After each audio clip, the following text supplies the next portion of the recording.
welcome to another episode of Between the Pipes with Archie from All Everything Entertainment.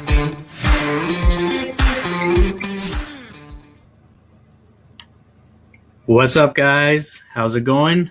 Back for another episode. Wade, we're smiling. What is going on? Oh, man. How you doing, Archie? Good to be discussing hockey once again. Another week here. It's been a crazy week of free agency, and I'm good, man. I'm fantastic. I'm great. How are you, sir? Couldn't be better, man. Great way to end the week. I'm just going to get right into it. Guys, Joe Thornton. 1 year deal, $700,000. We were just talking about this, Wade. This is, in my opinion, and I'm sure it's a 50-50 split with who agrees and who doesn't. This is a big deal. This is what the Leafs needed. At $700K, it's something you don't even need to worry about burying in any way because there's going to be no ifs. Joe Thornton is not that guy that comes to another city and, oh, he might play good, he might not play good. It's Joe Thornton, guys. Joe Thornton. He's a leader. He's got experience. He brings a lot of skill. I would take Joe Thornton with an arm tied behind his back, man. Like there's no doubt about it. I called it, and I will say it again. He scores first game as a Leaf, 100%. Oh, my goodness. Well, we might have to do a bet on that one. I hope that he does score his first game. But I'll go against you. Maybe we'll do maybe $10 or a pint on that one for sure. We'll visit that maybe down the road, or we could do it now. So you say first game. I'll say he doesn't, even though I would love to see that. But I'll say that he doesn't score his first game. Maybe, you know what? I'm gonna spice it up. I'm gonna say he gets an assist his first game. How about that? Oh, that's a given. But I'll take that. I am excited about Joe Thornton, guys. I can't even wait. This is what we're talking. Jumbo Joe Thornton. He's been a captain of Boston Bruins. He's been in the NHL for over 20 years. He's been the captain of San Jose. This is a real player. $700,000 league minimum to come play for the Toronto Maple Leafs. I'm excited. You have a leader in the dressing room. You have a leader on the ice. You have veteran presence. You have a guy that's going to call out any bullshit that he sees. And you have someone that's going to take a stand for the Leafs. Someone's messing around on the opposing team, whoever they're facing. You know, Joe Thornton's going to step in. He's going to be the guy that goes up, taps Buddy on the legs and says, hey, I don't want to see that again, or something's going to happen. Watch yourself. This guy's a real player. This guy's a winner. He's still looking for a Stanley Cup. I like what he brings, man. We're talking 40 points or so still within the last 2 years. Him healthy is he's a third, fourth line guy, can play PK time, can play PP2 time, can even play PP1 time if you really wanted him. One of the best visual players in the league, man. His vision is definitely 100%, man. Next to Mitch Marner on the team, he might have the best vision still at 41, 42 years old. The guy can protect the puck below the red line in the opposing end of the opposing team's end. He's going to drop the shoulder, one hand on the stick, old school style. He's a player. He's going to come in. He's going to make a difference. He's going to make an impact. I'm really excited about Joe Thornton. His age, I understand people are going to say, he's old. Oh, it's another forward. Man, you're getting a package with Joe Thornton, and it's $700,000, guys. Yes, man. $700,000. It doesn't hurt. We're not signing a 41-year-old to $1 million, $2 million contract. We just brought in a guy that wanted to come here. Joe, like Archie just said, Joe is not coming here for shits and gigs, to close out or wear a Maple Leaf and say, oh, I was a Toronto Maple Leaf. The man is a San Jose Shark. What's really happening here is he wants a cup, and he believes that this team is worthy of being a competitor to win a cup this year. I'm just very excited. Archie, 100%. Great stuff, man. Let's go. 100%. And while we're on the topic of the Leafs, let's just keep going. In addition to Joe Thornton, we talked about Wayne Simmonds coming to the team last week. Zach Bogosian. another big addition, another experienced player coming to this team. Somebody who, again, you mentioned Joe Thornton dropping that shoulder, making sure nobody messes with our forwards, nobody touches our young guys. Zach Bogosian will do that exact same thing on the back line. He's going to take care of these young defensemen. I definitely think him winning the cup last year, I guarantee you, rejuvenated the guy. And he's going to come in, take these kids. He's going to be the perfect pairing for whoever he's with. Doesn't matter who you put him with.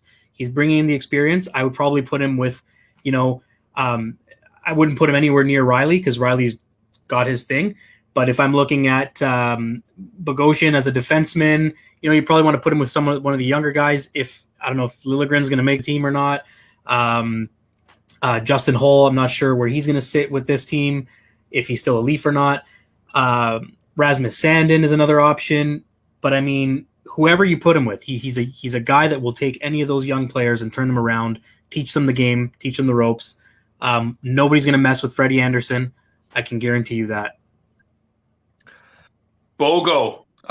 We better get used to calling him Bogo because that's the nickname, and it's a great nickname. This guy's a player, guys. I'm very excited about the Bogosian trade, the free agency signing. Just won a cup. He was injured when he was playing for his previous team there, Buffalo, correct? He was injured. He lost his touch a little bit playing on an under 500 team. Buffalo, you know what's going on there, a little bit of inconsistency. They're upgrading as well right now with the Taylor Hall and everything, and we'll get into that. But this guy is a presence back on defense. This is a guy who other players are definitely going to think twice about going into a corner with, and they're going to head check about 2 or 3 times. If they know he's on the ice, they're going to stay away. He's a shutdown guy. He puts up whatever point totals, maybe 20 points, maybe not even 15 points. That doesn't matter. He's a meat and potatoes guy. He's not going to take any crap from nobody, and he's going to stand up for the guys, and he's going to be a role model. He's got a veteran presence in the room. I think what a great signing to have Zach Bogosian on the Toronto Maple Leafs, and the man's coming from a cup run and reinvented his game a little bit playing with Victor Hedman. Sure, he learned a few little things from him. Yep, 100%. This is a great signing, guys. I would be happy. He could even slot into a top 4. I can't see it, but even having Bogosian play PK time and on the 5th and 6th defenseman on a third pairing, he's gonna be a presence out there. I'm really happy about it. And again, another one of those, 1 year, $1 million deals. We saw a lot of those so far. Dubas is a numbers guy, and he's got a team of numbers guys. So, I mean, they know what they're doing. And I think that these little $1 million signings are going to go a long way this season. I think what the Leafs are doing is they're looking at this as the time is now. We're not worrying about 3-4 years from now. We're not worrying about what happened last year. We're looking at what do we need to do to be a contender this year. I think they're tired of being pushed around in that first round.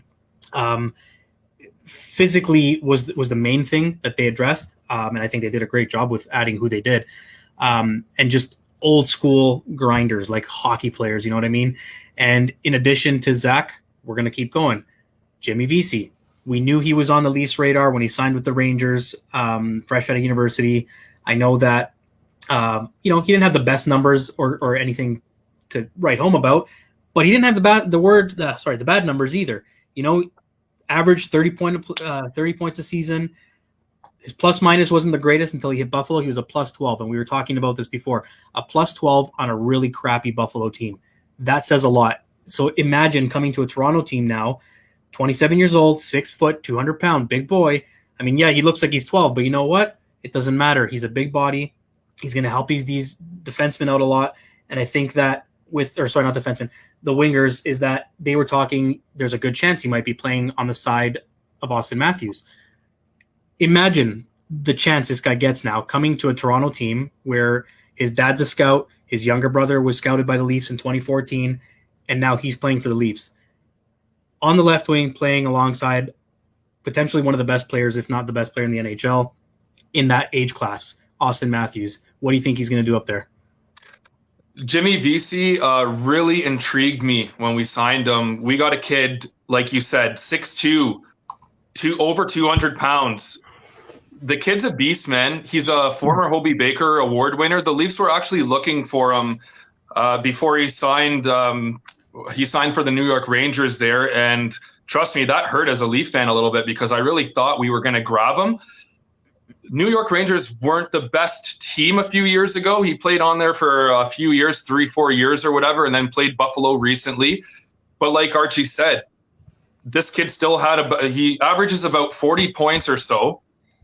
Big frame kid, 27, 28 years old. I'm really excited about what he can bring to the team. He's got size. He was a plus 16 on Buffalo, guys, in 64 games, I think it was. That's a good season-long time to mess things up. Some of the guys on Buffalo were like minus 25, 28, 30. And this guy probably played second line or third line minutes and was a plus 16. That says a lot. And that just shows you that Dubas is going around looking for these types of players, man. A little bit bigger body, guys that are going to play in our end first, help out defensively, and pay attention to detail on a highly skilled and fast team. And Jimmy Vesey brings that. He could break out. He has the potential. Yep. He won the Hobey Baker Award in college. It wasn't just like they gave it to him for no reason, man. Not because he dropped the gloves. You win a Hobey Baker Award because you get point totals. You are a goal scorer. You're a playmaker. You get assists. You're a plus guy.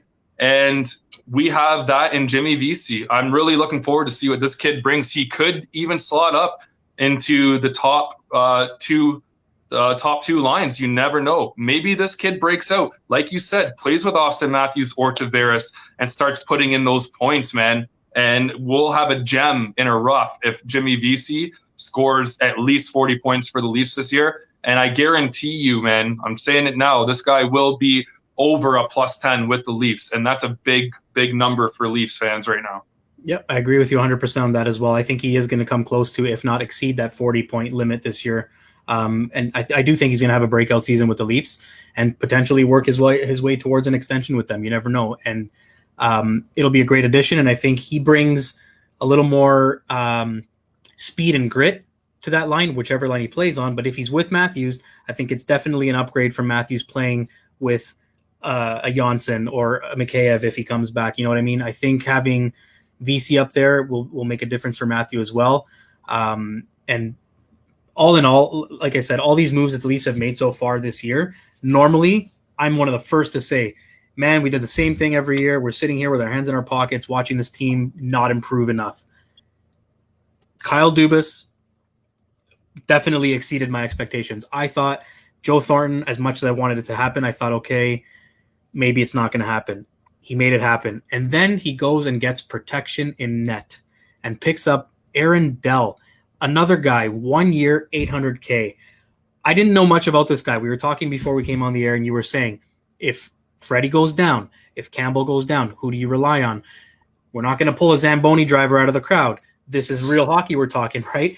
Our backup goalies in the Marlies are inexperienced. They've got zero NHL experience. So I just pulled up his stats. He played a decent amount of games for San Jose. He played 20 games, 29 games, 25, 33, including 4 playoff games. So he knows what it's like. He's at an NHL level. In case something happens, any of these guys go down, he slots in with ease, with confidence. The Leafs don't have to worry that, we got to watch this guy. We don't know who's in net. He's shaky. I think this was another big steal at $800,000.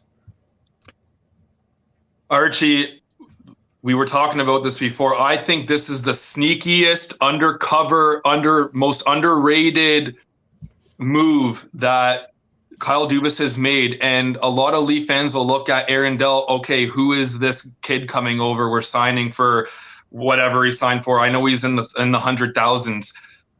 This is an established backup goalie. He's going to be third. If Campbell goes down or Freddie goes down, he slots right in. He's an NHL-ready goalie. He puts up NHL backup goalie numbers. That's all we care about, man. We lost McElhaney a few years ago, tried the Garrett Sparks thing, didn't work. Kaskasuo didn't work. We've been trying the last 2-3 years to really have a backup. Backups have really killed the Leafs' momentum early in the seasons, man. And who's the other backup that we just got rid of that went to Colorado there? Hutchinson. Another guy. Yep. Hey, had a couple bright spots, but still losing record as a backup goalie. Campbell is already solidified backup goalie to Freddie, but what a move if one of them, knock on wood, if one of them goes down, you have Aaron Dell who moves in because Kyle Dubas is sick and tired of having that weigh in on the dressing room that we're bringing in these goalies from the AHL that aren't ready for NHL experience hockey, and they're losing us games. We've really, really addressed the defensive part of the Maple Leafs game, and we've gone deep. And Aaron Dell is going to be a great acquisition for Leafs, man, and that's why, because he's ready to go in. He's ready to step into the NHL, into an NHL game at any given moment, and he's going to be resting. I don't even think AHL is going to be playing this year, right? They've already called that off. It's up in the air. I mean, I feel like you're gonna have a goalie that's practicing with the Leafs. You're gonna have a goalie that's ready, waiting in the stands to jump in. No David Ayres is coming in and trying to jump in on any given game. You're gonna have Aaron Dell there, and that's a huge move for Leafs fans. We have backup goalies, and we have our starter and Freddie. Be excited. So as it stands right now, this very moment, with Joe Thornton already in the mix, the Leafs have 1.64 in projected cap space. Now, the team is done. It's built, minus two pieces. Ilya Mikheyev, who's filed for arbitration, and Travis Dermott. Ilya Mikheyev, I feel like we'll be able to get him at under $1 million because his injuries, inexperience, he's good. He showed a little bit of spark. I like him. He's a good player, but he doesn't have enough to stand on when it comes to, hey, I'm worth way more money than what they're offering. So I'm curious to see where the agreement comes over there and what happens with it.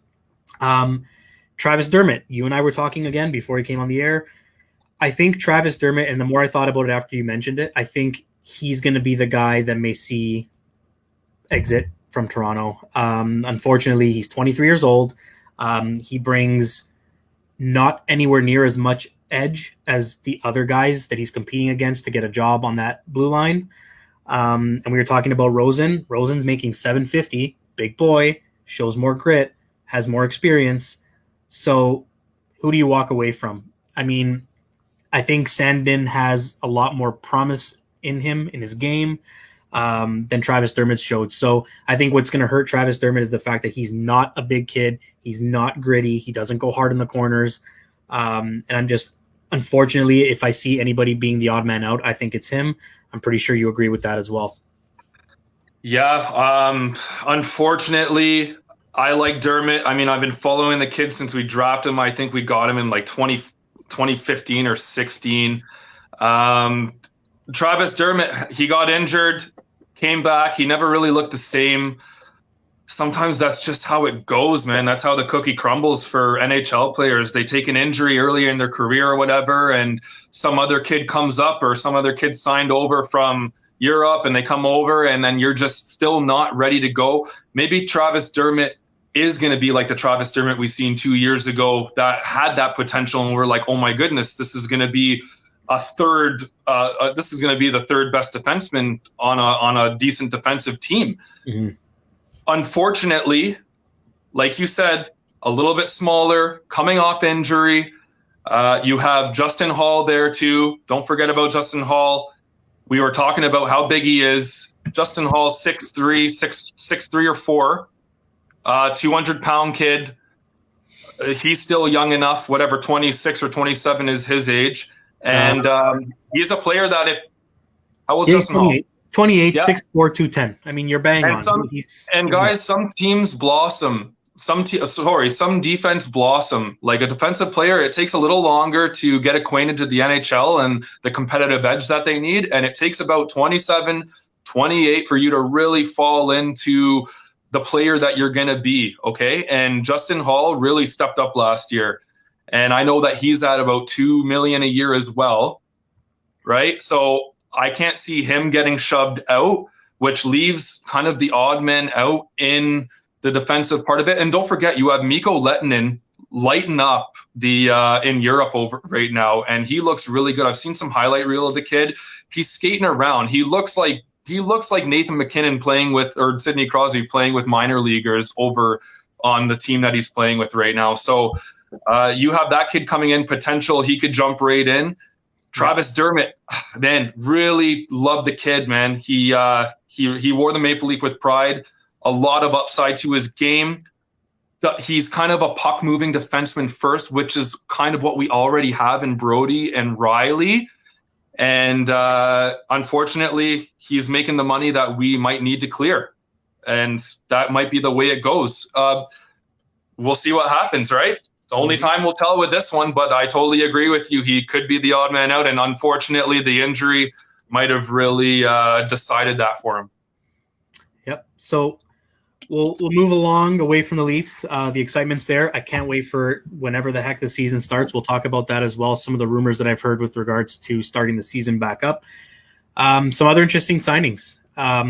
Washington picked up Trevor Van Riemsdyk. Again, another 1 year, $800,000.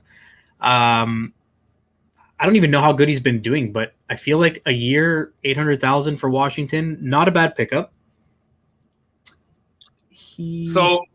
I'll just quickly say something about that. Trevor Van Riemsdyk, at best, maybe a fourth best defenseman on a good team. At best, I mean, it might even be a fifth on a good team. He's just there. He plays well. I looked at his numbers the last few years. He's not offensively gifted too much, maybe 20 points, 25 points, if that. His plus minus is kind of, sitting around. Either he's a -3 or then he's a -8, then he's a +2 or whatever it is. So he's just going to be a puzzle piece. He's just going to fit in. Obviously, Washington needed a player that's NHL ready that can play a top 3 defensive pairing. And that's what they got in Trevor Van Riemsdyk, and the money shows it. I mean, 900. What did he sign for? 900? 800. 800. There you go. You're signing an $800,000 a year defenseman.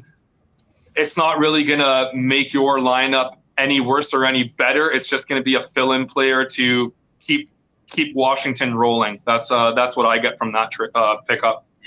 No, sorry. What is he picking up, or was that a trade? Signings. Yeah, these are all signings. He was picked up. Okay, these are all signings. Perfect. Yeah. So that's what I get from that. So now the next one, and this is my prime example. Everybody was, or a few people were upset about Kyle Clifford and how the Leafs didn't offer him an extension. Kyle Clifford brings toughness, this, that. He just signed a 2-year deal for $2 million, $1 million average per season, with St. Louis. He's a left winger.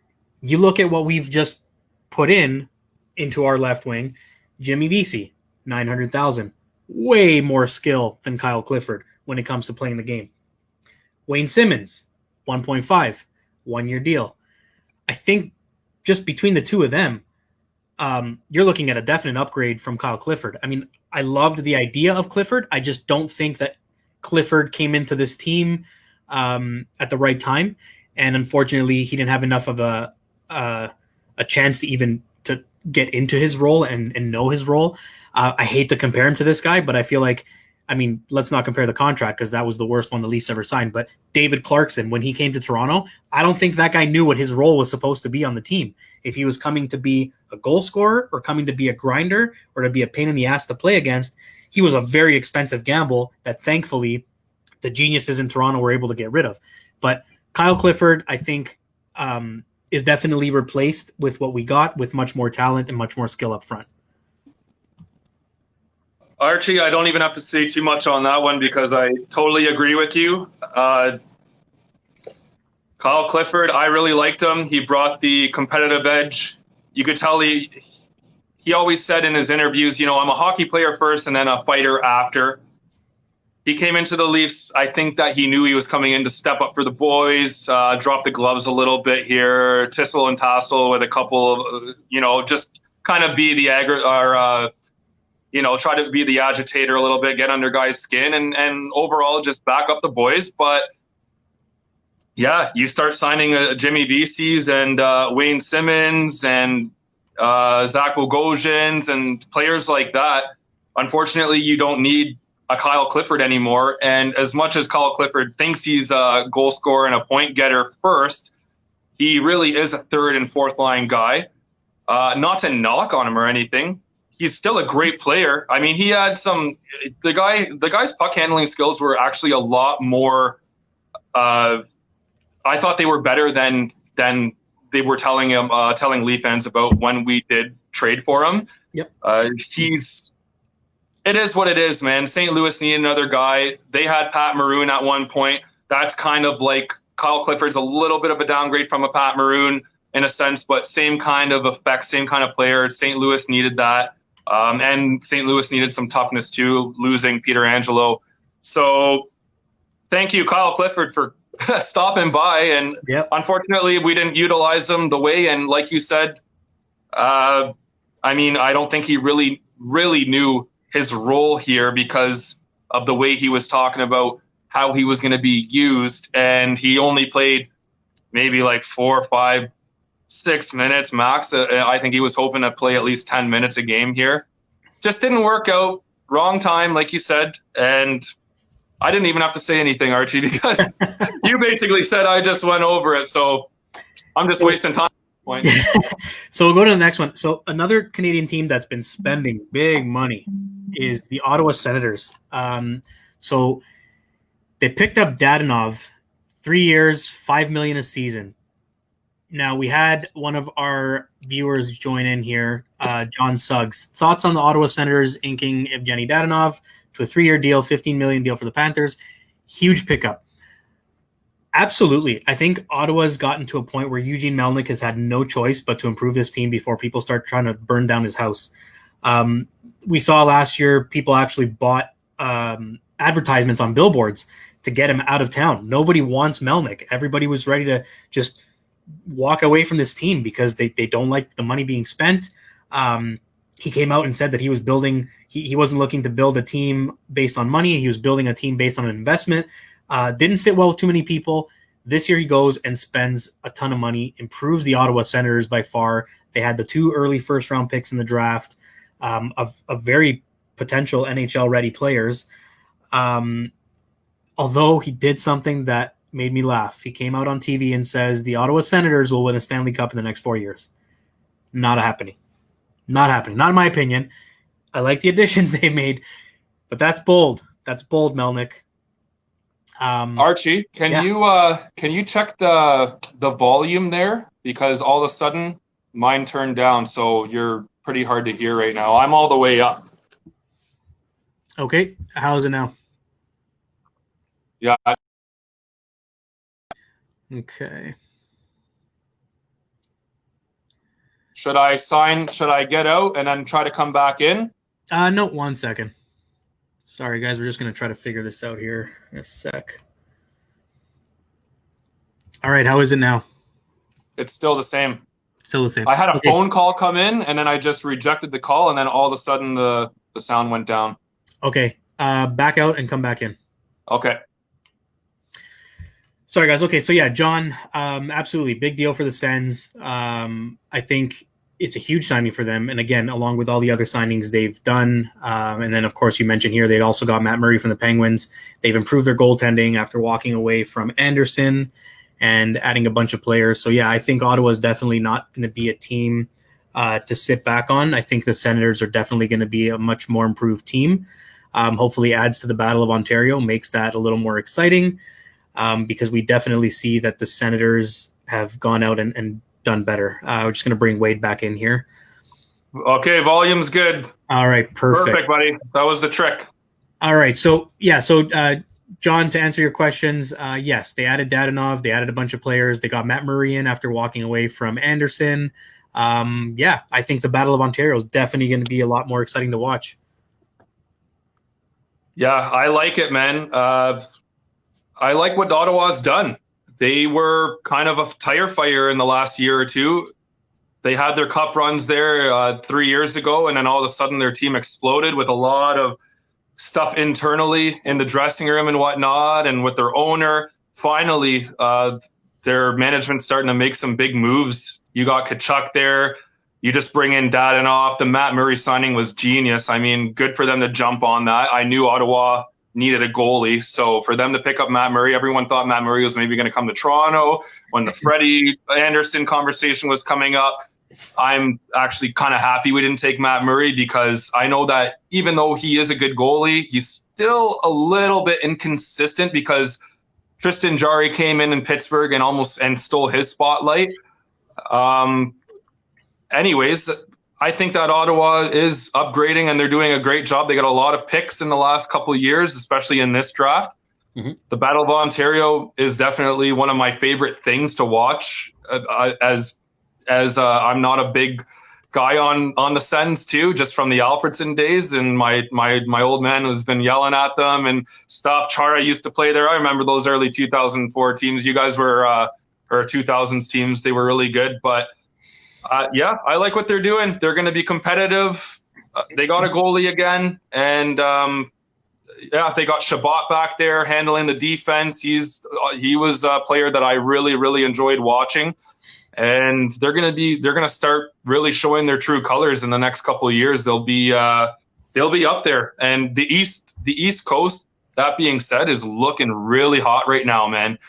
Like, if you think about it, just quickly, I just want to bring it up. With Ottawa up and coming, I don't think they're there yet. They still have a little bit of improvement to do, and they're waiting on their young skill to develop and everything in their farm system. But if you look at the East right now, Archie, you got Leafs. Boston still relevant in the league. I don't know about the defensive part of their game right now, because Chara hasn't signed yet. They lost Torrey Krug. McAvoy is a little bit fragile. He's a little injury prone. So their defensive game is a little bit unknown right now. I don't know what they're going to look like. Tuukka Rask, there's some questions going on in Boston about him staying. And I think he's going to stay. But just his overall work ethic for what happened in the bubble. And then you talk about the guys getting older, like Bergeron, Marchand's getting a little older, still young. Pasternak's still young, but the Bergeron, the Krejcis, these guys are all getting older now, man. And we'll see how they are. But that being said, let's put Boston there. You got Washington, you got Tampa Bay, you got New York Rangers, who just added Lafreniere to Zibanejad and Panarin. With Georgiev just signed a good deal. You have Pittsburgh, who's still there. You have New York Islanders that are still a very competitive team. The Hurricanes are still the East is definitely taking over. I think the East is definitely deeper than the West nowadays, and it's going to be like that for a while, man. Yeah, and just touching base on Boston, and you mentioned guys getting older and stuff, they're going to be starting the season without Brad Marchand and without Pasternak, both of them had surgery. Requiring surgery. So, again, this all depends on when the season starts, but they're optimistic that they will be there. I wouldn't be surprised if they're not there to start. And then with regards to your comments about the Battle of Ontario, it's funny. My buddy Josh here, huge fan of Between the Pipes in the beginning, loving the addition of Wade to the show. This guy grew up in Ottawa, huge Senators fan when we hated them the most. He is now a converted Leafs fan. So that is a fantastic time to be a Leafs fan. Even though right now Ottawa's gotten better, I still think the Leafs are better than Ottawa. And I don't remember if Ottawa, how many times they beat the Leafs in the playoffs. They didn't. So definitely a great time to be a Leaf fan. 100%. So glad to have you watching from the beginning. Shots taken, shots fired. Hey, just to touch on something, Archie. I read that statement that Stamkos came out with today. Did you read that? I did. We're gonna get to that. He said, just for anyone that hasn't seen the statement, he said that prior to scoring his goal, his only goal in the playoffs, he played maybe 4 or 5 minutes. Prior to scoring that goal, when he made that move around the defenseman there, Lindell or whatever his name was, when he jolted to the right to get on the sideboards to just get past him, he actually tore his lower abdominal and his groin. Yeah. What the hell? Like he said, I totally knew as soon as I got past him, it was torn to crap. And then I went in and scored. What a warrior, man. That's a story. Scored a goal and played 4 shifts after that. Man, and that just goes into what I was talking about with the East too. The East is still strong. We're talking about Boston and Tampa kind of running away with the East the last few years, but now what's happening with Steven Stamkos? This guy's getting injured left, right, and center. He can't catch a break, and well, actually, he can catch a break because that's what's been happening to him. But unfortunately, this is a guy that scored 60 goals in the league before. He's the face of Tampa Bay, and I don't know how much longer this guy's going to be playing, if he's going to have to keep on having surgeries. And we'll see, man, because he's not young anymore either. Stamkos is what, 30? He's got to be about 30, 31 now. It breaks my heart, man. It breaks my heart. It breaks my heart too, man. Think about it. Toronto Maple Leafs wanted Stamkos at free agency a few years ago, and it's kind of looking like that we got the better end of not making that deal at this point and picking up Johnny T, because Tavares has definitely played way more games than Stamkos has in the last few years. So that being said, no luck whatsoever on that. Yeah, no luck, man. Another big one. So everybody had their eyes on Taylor Hall. He was the shark in all this. Everybody wondering, where was he going to end up? Buffalo. So he ends up in Buffalo on a 1-year, $8 million deal. Payday, big time payday. I think this is a cry for help for Jack Eichel. I think this is Buffalo's way of saying, we're sorry, we've given you garbage to play with. Hey, we're going to give you Taylor Hall. And if this doesn't work out, then we revisit it next year. So it'll be interesting to see how much this improves, if it improves Buffalo. I mean, I can't see how it wouldn't improve their offensive side. But Taylor Hall at $8 million for one season. I mean, I guess if you've got the money to spend and you're not looking to spend it anywhere else, why not? Do you think he stays, or do you think this is just kind of another trip, another stop, and another notch on the old belt for Taylor Hall? Archie, I really don't have an answer for this move. I don't understand what's going on here. I don't know what's going through Taylor Hall's head. I've heard ramblings about, okay, it's because COVID-19 and the cap being flat, and he's going to look to get paid when it's all over. There's a lot of stuff going on and a lot of things being said.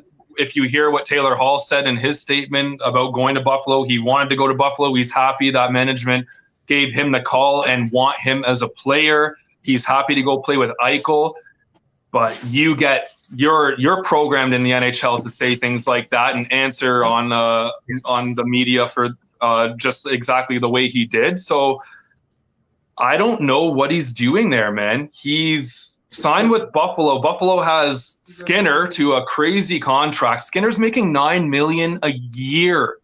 Jeff Skinner is making that for another like 5 years or something, 6 years. Right through to 26, 27. Jeff Skinner's there. 7 Okay, years. Great skater. Don't get me wrong. I like Jeff Skinner. I played against Jeff Skinner in high school hockey. The kid lit us up. He's a great player. Played on Carolina Hurricanes. He used to do figure skating. Okay, you don't pay a winger like that $9 million. I don't know. He had a good season. I think it was 2 months where he was scoring almost every other game there for Buffalo, and then Buffalo management jumped all over him.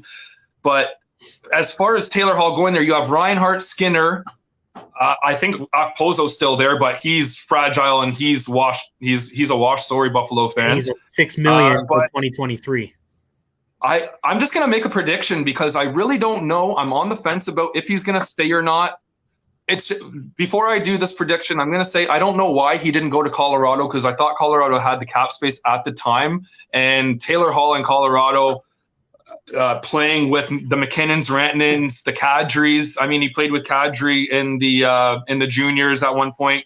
Knows those guys pretty well. Man, I really like Taylor Hall. I'm excited to see him play in Buffalo just because I do like the Buffalo-Toronto rivalry.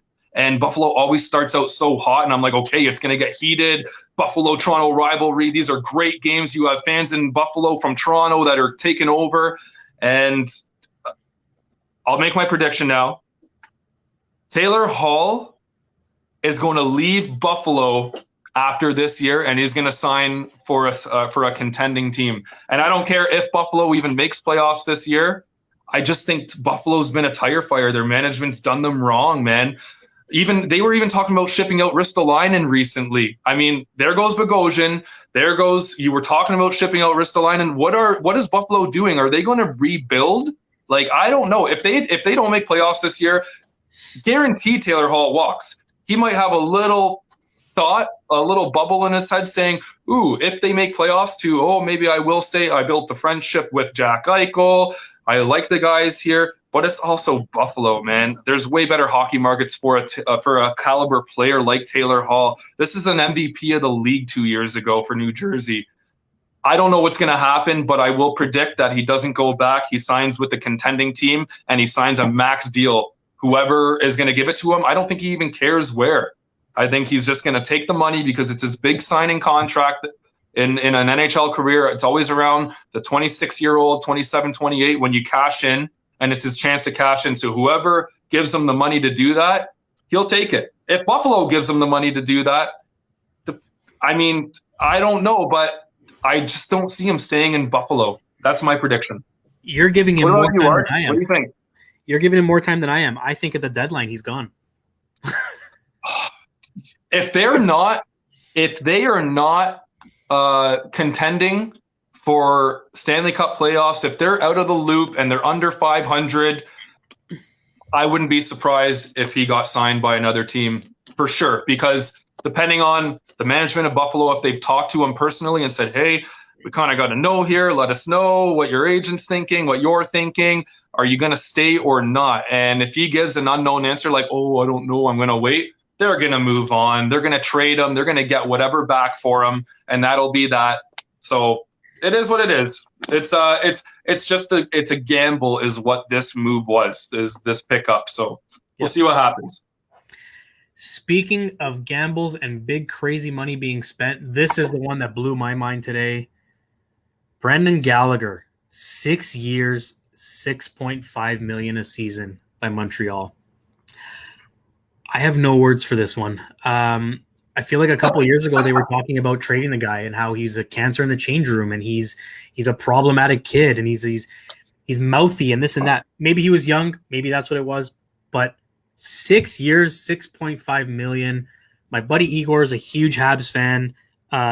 He was all over this. I'm curious to see if he's going to tune in. They've spent a lot of money. In addition to this, we'll tie in Tyler Toffoli. 4 years, $4.25 million. They spent a lot of money. Montreal is trying to make a statement here, and I'm not sure that it's going to work in their favor. Okay, I'm just going to apologize to Montreal fans before I go on about what I have to say here. But what the hell? Seriously, Bergevin has been one of the weirdest, most active GMs in the league. He loves the blockbuster trades. He likes the highlighted. He likes to be in the spotlight. And it goes back to PK Subban and Shea Weber. Man, you signed Gallagher to 6.5 or whatever. Listen, I don't know about you heard that. I never heard that Gallagher was internally or in the dressing room, maybe a cancer in the room or having a couple issues with the players or the coaching staff. I don't know what the hell it is. All I know is that Brendan Gallagher is, to me, the Montreal Canadiens. I just got to say it out loud. 6.5, I'm not sure, but he's definitely proven himself around there, man. The guy's had some 30-goal seasons, okay? He's heart and soul. He takes so much punishment. He's got to take the most punishment in front of the net, and he goes back every bloody time, and he always gets back up, whether it's Chara, whether it's Pietrangelo, whether it's Dustin Byfuglien from a few years ago. He gets cross-checked. He gets face-washed. He's in there like a dirty rat every time. I love the way he plays, man. I remember PK Subban said in 2011, he said, if we had 5 Brendan Gallaghers on our team, then we would win a Stanley Cup. And I always hold Subban to that statement about Brendan Gallagher. because you know what? As much as Brendan Gallagher is a pest, the kid stands in front of the net, man, and he goes to the dirty spots and he scores goals. He has talent, and that's all you want in a hockey player, man. He's gritty, he's skillful, he's talented, he loves Montreal. Whatever's going on internally that you heard about, I never heard about that stuff. So that's kind of new to me, Archie, but I would have hoped that he would have signed for, I think, a player of his caliber, maybe about 5'8", 6", maybe 6'5". That's just, I think that's Montreal saying, listen, we really appreciate what you do night in and night out for our organization. The guy puts his body on the line, his life on the line, man. That's just the player he is. And there's only a few players in the league that do it like he does. So good on Brendan Gallagher for getting that contract for Montreal. Bergevin, you might have went over about $600,000-$700,000. I'm not sure. Let's get into quickly about Tyler Toffoli. Tyler Toffoli is a hardworking player. I think Bergevin's really trying to keep that gritty Montreal, that gritty Montreal, hard to play against, don't back down kind of mentality, because that's been Montreal for a long time. They're not the flashiest team, and they don't have the biggest stars in the league, but damn, do they play hard every given night, man. And they play hard for their fans, they play hard for their team, and they always give a good team effort. Tyler Toffoli brings that. I wouldn't have gave Tyler Toffoli 4.5. What is it, Arch? 4.25. Okay, 4.2. I thought it was 4.5. I mean, you bring in this guy, he has Stanley Cups. Tyler Toffoli, he's from Scarborough, just got to say that there. Another Scarborough native kid.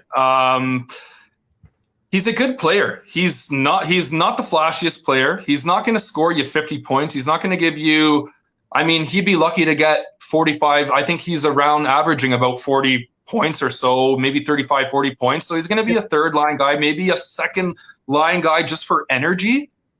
But Habs have a good player in him. I don't know if I would have paid 4.2 though. I think he's more of a 3.5 kind of guy. So Bergevin's making these moves. He's trying to make Montreal still relevant in the league, hard to play against with these Tyler Toffoli signings. Signing back Brendan Gallagher, they already know what type of player he is. Signing Josh Anderson. We've already talked about that, Archie. What a bold move for Bergevin to make there. And that's exactly the type of GM style that he plays with, man. He plays with fire, and he hopes he doesn't get burned. And I don't know, man. What do you think about this, Archie? I want to hear your opinion. We haven't talked about the Toffoli and Brendan Gallagher.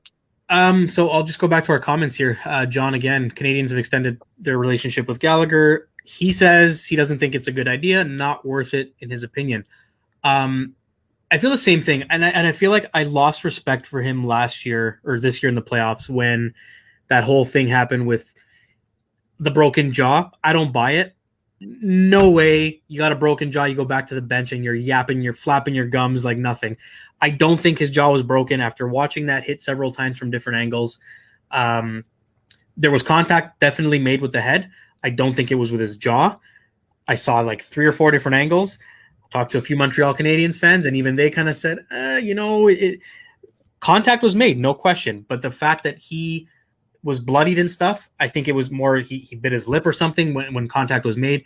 But he sold it as a broken jaw. He babied it, and I don't know. I don't like players like that. You get in there, that's your role. You're gonna get in there, get rough, deal with it, take the shots. But to me, I hate the Montreal Canadiens, man, and just seeing that bothered me. Archie, so it's not actually cold hard facts that Brendan Gallagher did suffer a broken jaw, like that, because that came from a credible source. I think NHL came out and said that he suffered a broken jaw, but I mean, hey man, you never know, man. You never know what money could do. You never know who's whispering in whose ear, or a doctor says, "Oh, he doesn't really have a broken jaw. Maybe he dislocated it." Who the heck knows? But yeah, I mean, your opinion. Yeah, I no, they think- said that he had surgery on the jaw and that it was a broken jaw, whatever the case may be. I personally think, and there was a lot of NHL commentators and critics out there and former players who all said for a guy with a broken jaw to be going back to the bench and just running his mouth, yelling at the ref. Why? I'm looking at a picture of him right now, bloodied mouth wide open, yelling at the referee as to why there was no penalty on the play. I think he sold it more, and I think it was more of they felt stupid of the whole situation, and it was said that he had surgery to replace or repair his broken jaw. Maybe it was. I think it was dislocated, if that. But I never liked his style of play. He's a little dirty in my opinion. I may be wrong, but again, this is. I feel like Montreal had no choice. What were they going to do? You know what I mean? Like you signed Josh Anderson until 26-27 at $5.5 million. You got what a gamble. Yeah, you got to give Gallagher money. You can't give him less than that. So they kind of shot themselves in the foot. I think Josh Anderson put them in a position. Josh Anderson's making the same money as Jonathan Drouin. That's how bizarre that move is. Makes no sense to me. I don't really like I said, I don't really understand Bergevin. I don't understand why he does what he does, man. I mean, Montreal he's been the GM of Montreal for a long time. I thought he was going to get canned a few years back, and he's still there, man. I mean, he does the blockbuster trades, and he always has a good fighting competitive team, but I mean, this year is weird. I think this might be the year where it really bites him in the ass, to be totally honest. I think that if Josh Anderson doesn't come through or he gets hurt or something, and Drouin has another kind of an inconsistent off year. I mean, even the Drouin thing, when they brought him over, you're bringing over a small winger to be the first line center of Montreal, and that didn't pan out at all. Like, what are you thinking, man? It's just so weird. You give away Max Domi. I know that I think Max wasn't getting along with Claude Julien. I think that's the thing that came out there. Mm-hmm. But I just don't know, man. Well, like I said, man, he's burning the match at both ends at this point, and I think it's only a matter of time before, I think within this year, if Montreal doesn't make the playoffs this year, I think Bergevin is out. I think he's gone. Especially if they play healthy. You can always say,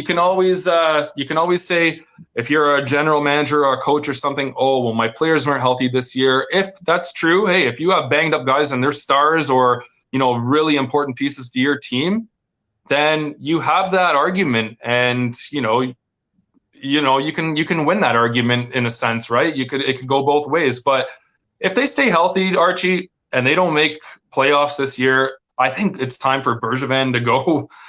Sorry, Montreal fans. I don't know how you feel about him, but maybe someone else comes in and he really, really lights a fire and gets it going there for the better. And I like personally as a Leaf fan, I like to see the rivalry between Montreal and the Leafs, and it just hasn't been good the last few years, man. It's just kind of quiet, and maybe Bergevin sparked that. Who knows? I'm predicting. We'll see. But there's more. Jake Allen extended at $2.875. So he's got $14.8 million in goalies between Carey Price and Jake Allen. I thought Jake Allen was a pickup to gamble on next year's expansion draft. I thought maybe this is their way of saying, maybe we gamble and leave one of these goalies unprotected. Worst case, one of them gets picked up. We've got a backup. Again, I don't want to spend too much time talking about Montreal and their money spending. I just think it's crazy, some of the money he's thrown around, and they have zero money left. And some pretty big contracts, lengthy ones. They love signing the 3, 4, 5, 6, 7 year deals. You're coming to Montreal and you're staying. Yeah, no ifs, ands, or buts. We need people to play for the Habs. I'm looking at Shea Weber. He's 35 years old. He's signed for $7.8 million through to 25-26. That guy's not going to play that long. So it's a lot of money. He's throwing a lot of money at some of these guys. Shea Weber's injury prone as well, too, man. Great when he's playing and he's healthy, but yeah, I mean, he could go down at any given time, and he's had significant injuries over his career, and it only takes time for those injuries to add up. And as you get older, the aches and pains start coming year after year, and they start coming in more. And we'll see what happens with that. But just to touch on the Jake Allen thing, another one. That's what I mean. Jake Allen, you have $14 million tied into 2 goaltenders. That is absurd. I understand Montreal really loves their goalies. They really do. They've had some great they probably had the greatest goaltenders over the span of 100 years, Montreal. Yeah, okay. Yeah. They really have. Okay. They've had good guys. They've had the Theodores. They've had so Carey Price, Theodore. What's the big one I'm thinking of? The guy that steals cups, man. Why can't I think of his name? Steals cups. He literally carries the team on the shoulders. What's his name, man? When I say it or we find out, we're gonna be like, Are we talking about Patrick Waugh? Patrick Waugh, okay?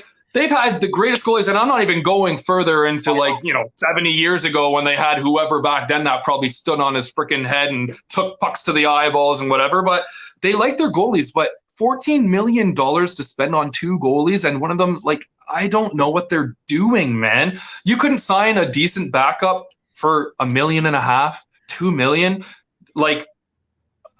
I don't know, man. They're weird. You know what? They're stuck with Carey Price for a few more years too, right? How long has he got his contract for? And there's another contract. Boom, you sign the max deal for the max term. Carey Price is not going anywhere unless Montreal retains salary. He's making 10.5 until 2025, 2026. Oh my goodness. That's got to be, I think, up there with the Bobrovsky contract. It's just ridiculous money. Good goal. Carey Price is what, 30? Archie, Carey Price is what, 33 now? 33 years old. Oh my goodness. You're just, man, Montreal is just, Bergevin gambles with you guys. For Montreal fans, I don't know how you feel about it. You guys got to be nervous. And I don't know, man. You got to be on the edge of your seat after every year for free agencies and trade deadlines. You're like, what the hell is he going to do this year? It's like a scary friggin' thrilling ghost movie, like a jump ghost movie. That's what he does, man. All of a sudden, boom, you're like, oh, that's crazy, the moves and the trades and pickups that he makes every year, man. And that's another one, man. When he signed Jake Allen, I was like, oh my goodness. Montreal took Jake Allen. There was talks. Jake Allen was coming to the Leafs. Freddie Anderson was gonna leave. Jake Allen, don't get me wrong, good goalie, a little bit inconsistent at times, right? But it doesn't matter about even what kind of caliber goalie Jake Allen is. You have $14 million tied into 2 goalies, and that is going to sink the ship in Montreal. And like you said, the other moves that they've made and the contracts they've signed, those are pretty big contracts for guys that are going to score 50, 60 points maybe. I mean, we'll see. Yep. And then it brings us to the last but not least, Alex Pietrangelo, 7 years at $8.8 million a season with the Vegas Golden Knights.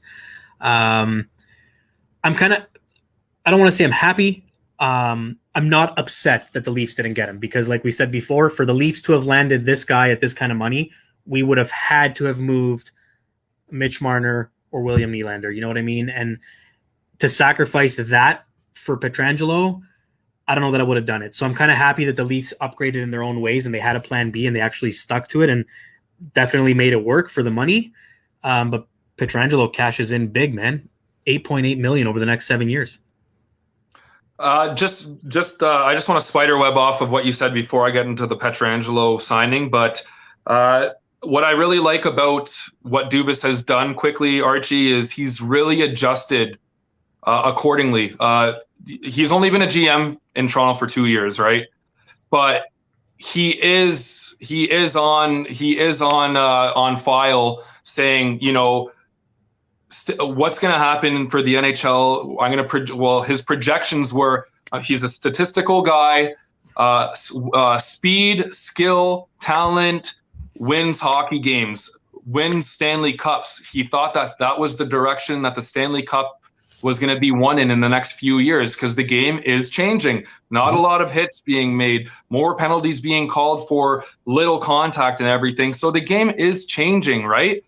And that's what Dubas was saying, right? He says that's the way he wanted to build the Toronto Maple Leafs. So that being said, well, and obviously come playoff time, that's out the window. It's out the window, because playoffs are a totally different animal.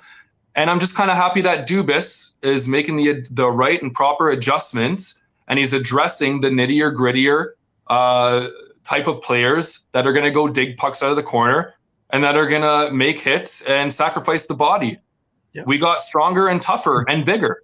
And for until this trade deadline, I really thought, this guy was just going to try to stay small and stay with the talent and think, okay, no, our team is so talented, like talent will take over all that other bottom six forward stuff.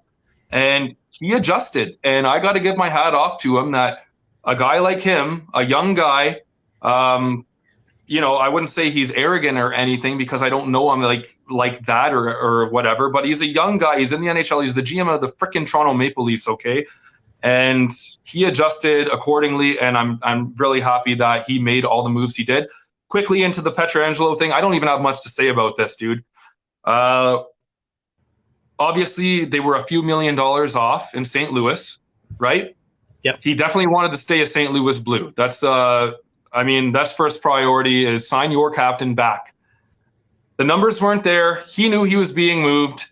Torrey Krug came in, boom, solidified that defensive spot, and right away, Pietrangelo's moving to either Toronto or Vegas. Those were the two front runners. I had a feeling he was going to go to Vegas because of the cap situation the Leafs were in. Good for Pietrangelo. He's in Vegas. Vegas seems to, since they've been in the league, and I know that you're a little pissed off about this, but they've come into the league. They've been a good team out of nowhere. And they're picking up these gems in the rough, man. Like, they have these players, not even gems in the rough. Sorry, that I'm talking about bottom six guys when I say gems in the rough that could potentially put up some points. But they pick up the Mark Stones, they pick up the Paciorettys, they pick up the Stasnys. They have these players like Carlson and Tuck and Shea Theodore on the back end. Now Pietrangelo. They have these good all-around players. They signed Robin Leonard.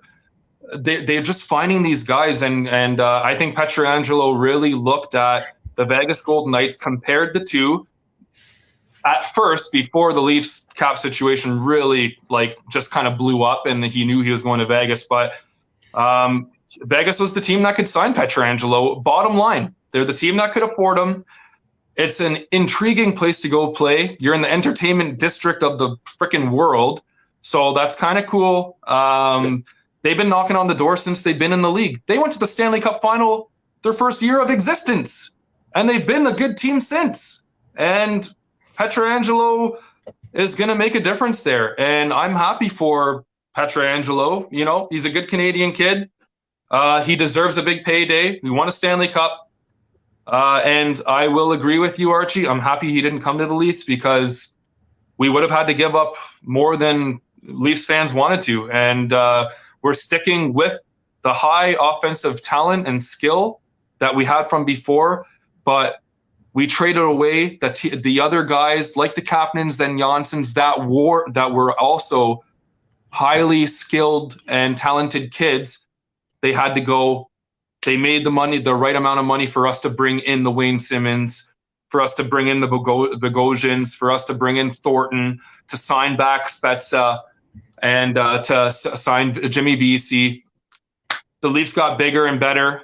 I'm happy with it. I think the depth is real. Pietrangelo, good on you. You got your big deal.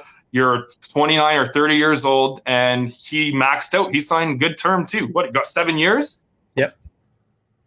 Yeah, good for Pietrangelo. We were all excited. We thought he was coming, but at the end of the day, Archie, I do agree. I think it's good. I think it's good what the Leafs did with addressing the depth and the grittiness of the Leafs roster. So Dubas did a good job, and I'm happy about that. So, and I'm also happy for Vegas. Vegas is going to be another juggernaut in the team and the league. So they'll be fun to play against. And yeah, that's it.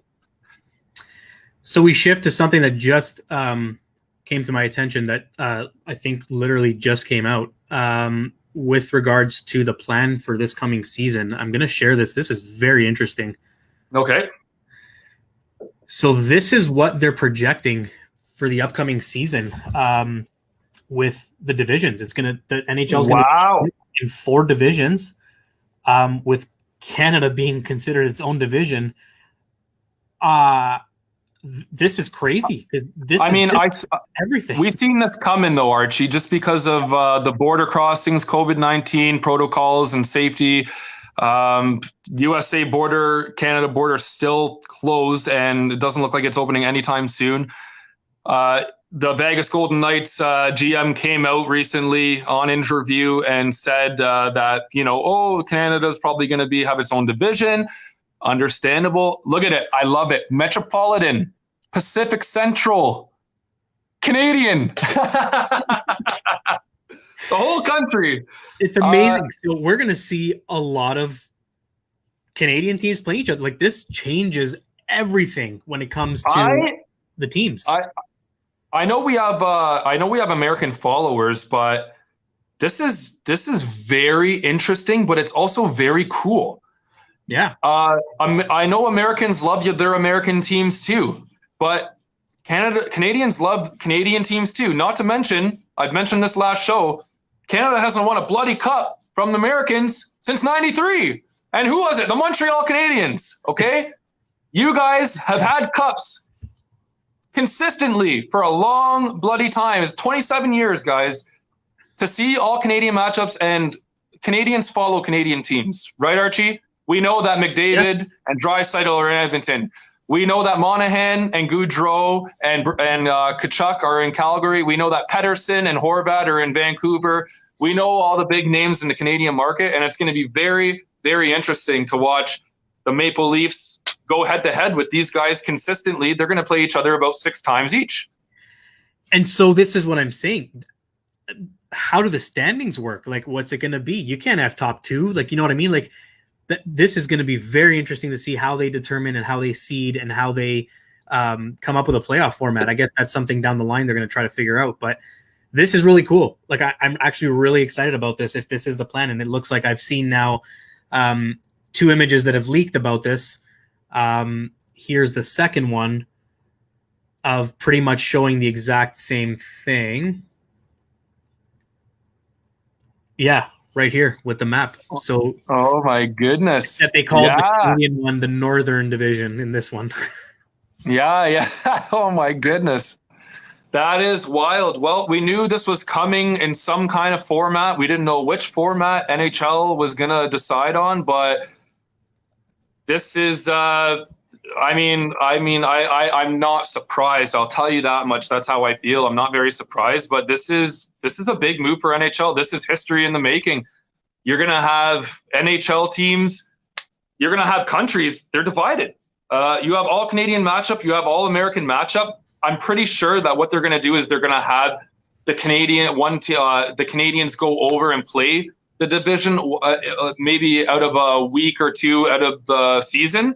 And then they'll do it like that, just to limit the flying time and everything. Just have them go over once. But if they do that, who the heck knows? Maybe planes won't be crossing borders, or buses, whatever it may be. But that's interesting news, and it's exciting. If you're an NHL fan, you're excited because this is different, and anything different and the unknown is always intriguing and interesting. So. Yeah, that's great, man. I'm glad that you just brought that up, and hopefully we learn a little bit more about it and the details in this in the coming days, or even by tonight a little bit more. Who knows? Yeah, pretty cool. And then one of the trades I wanted to talk about, because it seems like it's caused a lot of debate when it comes to Colorado and Chicago, the deal they made. Brendan Saad and Dennis Gilbert going to Colorado in exchange for Nikita Zadorov and Anton Lindholm. Big trade. I mean, Brendan Saad has been moved, I think, 2 or 3 times now from Chicago. He's still young. Yeah. I didn't know he was that young. Yeah. I thought Brandon Saad I thought he was like 32 or 33. I thought he was right up in the Kane and Taves. He's like 28. Yeah, just looking it up to verify. But I mean, I like Zadorov. I like the kid. I like Zadorov too, but brings a lot of grit. He's a strong kid. But yeah, I mean, Brendan Saad is 27. 27 years old. Yeah, and this is interesting. I know that a lot of people were kind of saying Chicago's arms up in the air. What the hell was this? Yeah. Sorry, Archie, go on. No, like that's what I'm saying. Like, the people are kind of up in the air with. I don't know that I would say this was a bad deal. I'm not sure how to look at it. I like it for both teams. It's a change. But guys, like, they're saying Patrick Kane and Jonathan Taves are a little bit against it. And I'm curious to see what this does to the chemistry of this team now, because it looks like they're fans of Brendan Saad, and I'm not sure that they're happy to see him leave. Well, they've won a cup with Saad, right? Anytime you win a cup with anyone, I think that Kane and Taves are a little bit more disappointed in the fact that Corey Crawford left and he got shipped out. That's what I'm getting from that whole situation, because it was the day or two after that they found out that Crawford went and signed in Jersey, correct? Crawford, the Jersey Devil? Yeah. Yeah. So I think that's what kind of pissed off Taves and Kane and the roster over there and the veteran guys now. But at the same time, you're bringing over Zadorov. I agree with you, Archie. I really like Zadorov. I can't believe that on a highly offensive team like the Colorado Avalanche, I can't believe they would give up Zadorov.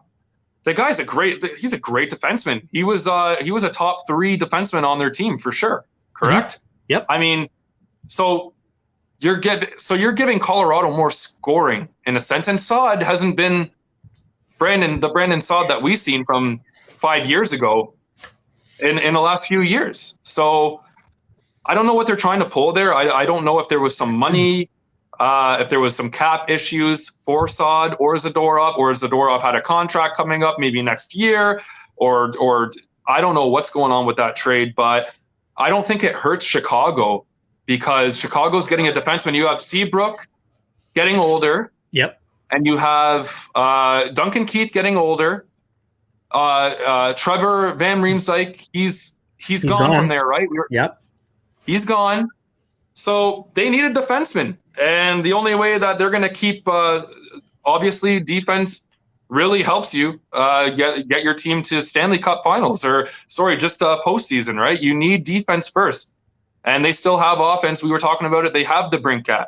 They have Taves still. They have Kane, and they have the Dylan Strome kid and the Kubala kid. So their offense is still pretty decent. They needed to address the defense. That's what that move is. The only thing is, I'm just surprised that Colorado let him go.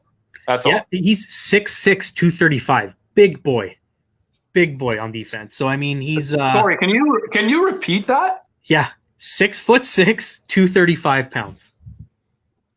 My goodness, monster. And not to mention, you need a guy like that with Makar. I mean, you need a big guy to protect him too on the back end.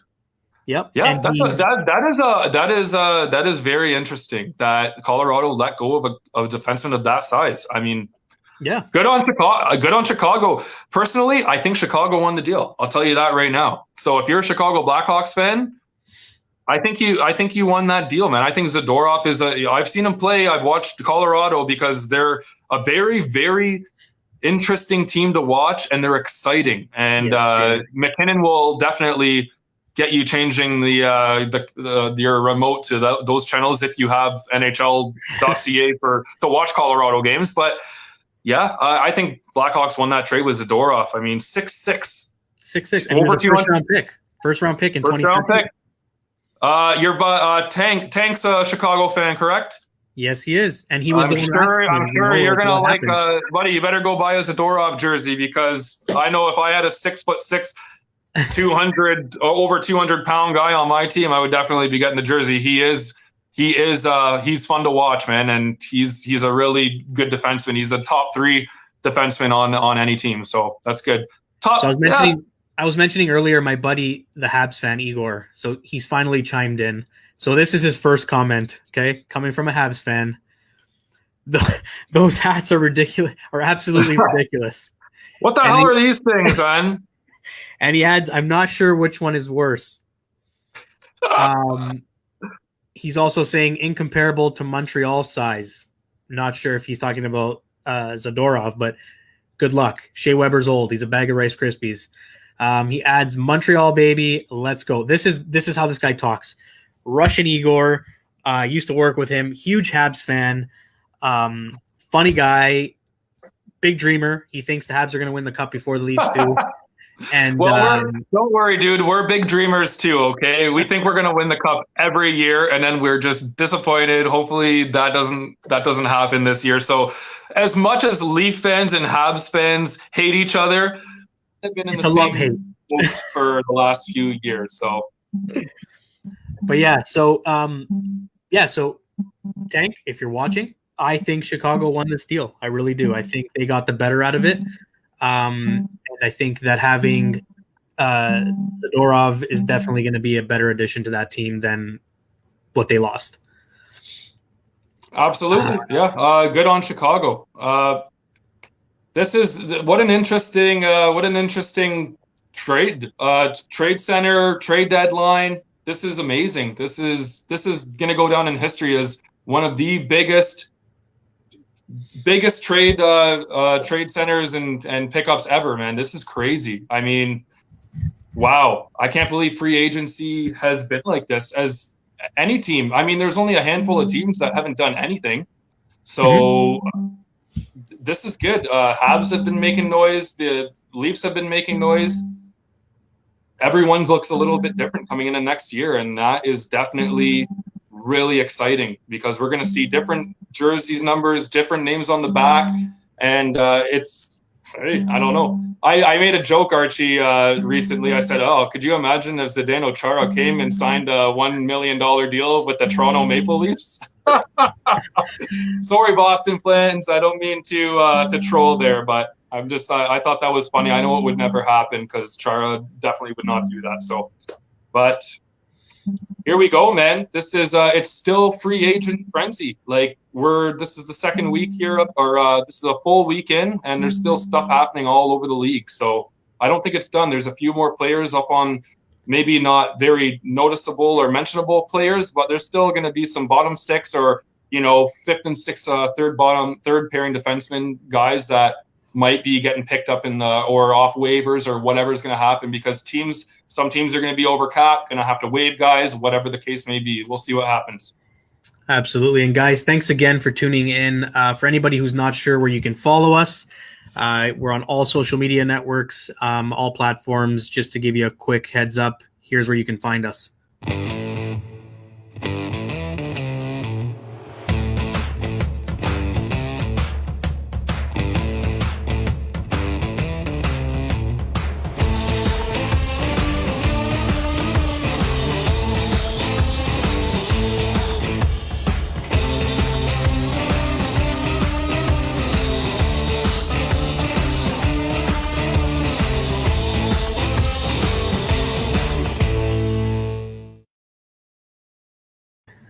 So give us a follow, give us a like, do what you got to do. You know where to find us. Also, in addition, we now have Between the Pipes merchandise available for anybody who's interested in the logo supporting, however you want to do it. The website is down below. We've got a bunch of cool stuff, and just pulling it up here for anybody who may want to take a gander. Take a gander at our online store and see what we've got. Here are just some of the cool things we've got for anyone interested. We've got some hoodies, some hats, some bags, T-shirts, all kinds of cool stuff. Feel free to go on there. American fans, it's also available in the US. Canadian fans, you can click on the button and you get your Canadian dollar as well.